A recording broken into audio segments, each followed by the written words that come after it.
Welcome to today's video. Today we're going to dive into a problem that many of us may encounter when working with classes in C++.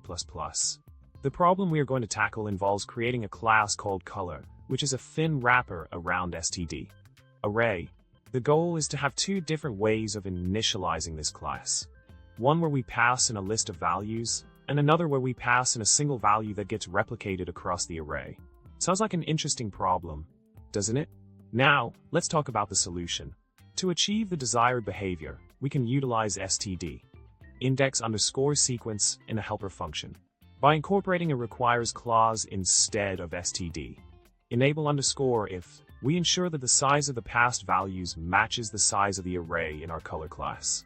The key here is to use a variadic constructor and a helper function that creates the array with the correct values.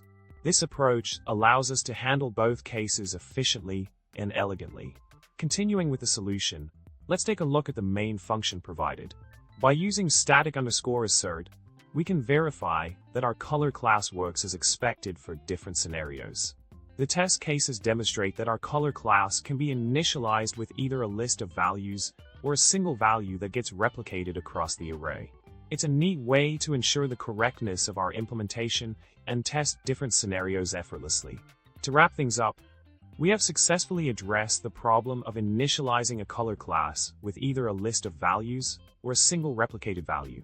By leveraging std index_sequence and a variadic constructor, we have created a flexible and robust solution that meets our requirements.